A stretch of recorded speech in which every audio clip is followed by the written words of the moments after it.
자기가 옛날에 뭐 잘 됐는데 뭐 누가 어쩌고저쩌고 해가지고 뭐 남의 욕을 많이 하는 사람들. 왜냐면 그 전청조 같은 사람들처럼 작정하고 저 사람을 속여야지 하고 모든 판이 다 짜져 있는 판에 내가 들어가는 거는 그거는 전 사실 못 걸을 것 같고 사기까진 아니야. 근데 장난치네? 이런 느낌이 드는 사람들은 좀 피해야 되지 않나라는 생각을 합니다. 안녕하세요. 고상한 언니 송유진입니다. 저희 저번 편에 네. 사업에 대한 이야기를 했잖아요. 네네. 사업을 하시면서 진짜 이런 사람은 걸러야 된다 이런 거 있으실까요? 있어요. 있는데 사실 진짜 어려워요. 왜냐면 사람들이 변하거든요. 처음에는 우리는 변하지 않을 거야 라는 마음으로 다들 시작하지만 돈이 막 벌리기 시작하고 이게 한 1%만 더 와도 1000만 원이네? 이렇게 되면 사람들이 조금씩 변하긴 하더라고요. 그럼에도 불구하고 피하면 좋은 사람들은 있긴 하죠. 그래서 오늘 해볼 이야기 주제가 네. 사업하면서 사기꾼 거르는 방법. 근데 처음부터 사기꾼이었던 사람은 없어요. 사람들이 참 많이 변하더라. 그래도 사업하면서 좀 피해야 될 사람에 대해서 한번 얘기를 나눠보려고 해요. 어떤 사람들이 약간 처음부터 조짐을 보일까요? 조짐을 보이는 사람들은 남의 욕을 많이 하는 사람들이 있거든요. 자기가 옛날에 뭐 잘 됐는데 뭐 누가 어쩌고저쩌고 해가지고 뭐 남의 욕을 많이 하는 사람들, 그런 사람들은 저는 좀 멀리 했으면 좋겠어요. 왜냐면 그게 내가 될 수 있거든요. 그 사람들은 또 어디 나가서 말하기 좋아하는 사람도 있어요. 거기에 또 덧붙여서 말이 막 이렇게 되니까 남의 얘기를 많이 하는 사람들은 좀 걸렀으면 좋겠습니다. 그런 사람들은 돈을 많이 쓴다거나 아니면 부를 과시한다던가 그런 특징들이 있었나요? 그걸로만 볼 수는 없는 것 같아요. 누구는 그런 사람도 있었고 누구는 굉장히 겸손해요. 그치만 변하고 외형이나 그 사람의 애티튜드만을 보고서는 저 사람 사짜네 이렇게 볼 수 있는 사짜는 정말 그냥 하수인 거고, 그게 아니고서는 알 수는 없어요. 그런 외형적인 걸로는. 방금 변한다고 하셨잖아요. 네. 어쩌다가 그렇게 변하게 되는 걸까요?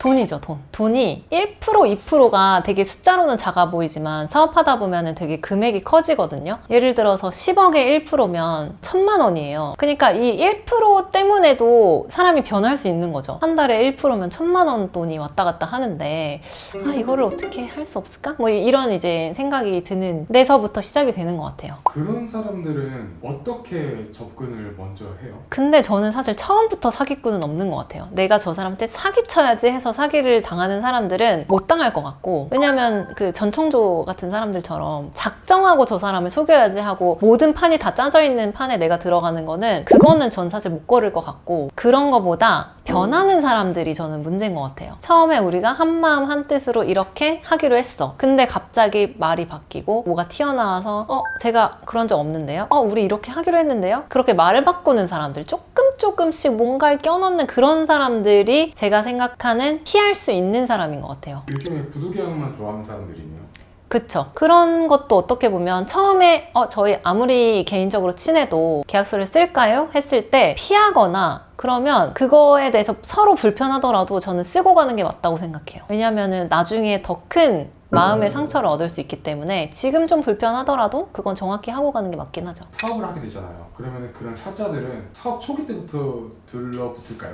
근데 사업 초기 때는 쟤 만만하네 이러면은 내가 써먹임을 당할 수는 있을 것 같아요. 근데 사업 초기 때는 사람들이 막 돈을 크게 벌고 있고 이런 게 아니기 때문에 큰 사기는 못 치죠. 근데 제가 생각하는 거는 꼭 사업할 때 사기꾼을 피해야 된다는 건 너무나 당연한 얘기인데 사기까진 아니야. 근데 장난치네? 이런 느낌이 드는 사람들은 좀 피해야 되지 않나라는 생각을 합니다. 말이 분명히 아닌데 카톡에 다 남겨놓는단 말이에요. 일부러 요즘엔 사람들이. 카톡도 계약서가 될 수 있기 때문에 분명히 남아져 있는데 아니라고 하는 거예요, 자꾸. 그런 사람들이 이제 조금씩 싹이 보이는 거죠, 저한테는. 그래서 말 바뀌는 사람을 저는 굉장히 싫어해요. 뭔가 일을 할 때 그렇게 얘기하고 시작한 적도 있어요. 우리가 정말 한마음 한뜻으로 이 사업을 시작하는 것처럼 이 마음만 변하지 않으면 돼요, 저는. 그럼 저 진짜 열심히 할 수 있어요. 이렇게 말을 하고 시작한 사업이 있었는데 그 사업도 누군가는 딴 생각을 중간에 하더라고요. 그래서 틀어지더라고요. 그치만 처음에는 그럼요 으쌰으쌰 했었거든요. 금방 틀어지긴 하더라고요. 그게 돈이 되기 시작하니까. 자기 전문 분야가 아닌데 네. 명함이 있고 막 대표고 뭐 전문가인 척 하는 사람들도 좀 사자가 있는 것 같아요. 그런 사람들보다는 그런 건 있어요. 명함이 한 3-4개씩 있어요. 다 회사가 다 달라요. 제가 뭐 이런 일도 하고 있고 저런 일도 하고 있어가지고 명함이 좀 많아요. 막 이런 사람들도 굉장히 많은데 그런 사람들이 사기꾼이나 이런 건 절대 아니지만 그 분야에서 일만 하는 사람들이 그래도 결국에는 사고가 터져도 이걸 수습할 수 있는 능력이 있는 것 같긴 하더라고요. 사업하면서 만났던 사람들 중에서 가장 최악의 유형의 좀 썰 좀 풀어주시면 안 돼요? 너무 많아요. 너무 많고 제가 얘기하면 알 것 같아요, 본인들이. 그래서 사실 굉장히 조심스럽기는 한데 그 사람들이랑 여전히 일을 하고 있긴 하거든요.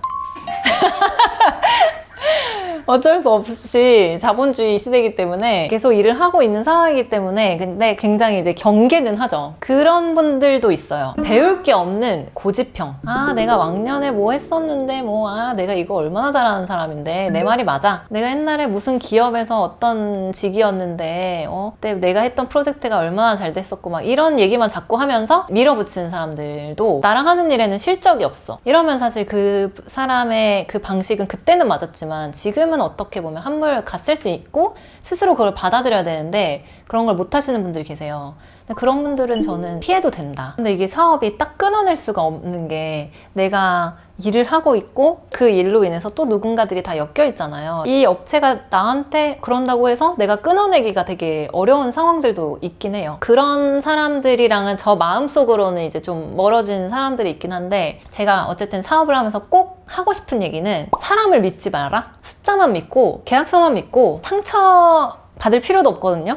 근데 저도 상처를 많이 받았었어요. 사람들을 너무 좋아하다 보니까 많이 믿고 해가지고 그랬는데 우리는 일을 하려고 만나고 돈 벌려고 만난 사람들이기 때문에 그 생각 자체를 버려야 되고 항상 늘 경계하는 마음으로 물론 경계하면서 좋은 마음으로 같이 일을 하면 되니까 늘 바깥 세상에 있는 모든 사람을 경계해라. 그러다 보면 좋은 사람들이 오면은 운이 좋은 거고 아니면 그냥 뭐 쭉 가는 거고 이런 식으로 사업할 때는 우리는 친구 사이는 아니다 라는 생각으로 일만 서로 똑바로 하면 된다라고 생각하면서 사업에 임했으면 좋겠어요. 우리가 이런 사이니까 아니면 우리 친한데 뭐 이런 거 다 그냥 사실 없어야 되거든요. 사업할 때는 친해도 서로한테 금전적으로 피해가 가기 시작하면 그거는 이제 틀어지는 사이가 되는 게 사업하면서 만난 사람들이기 때문에 서로의 각자 맡은 일을 그냥 정직하게 잘하면 돼요.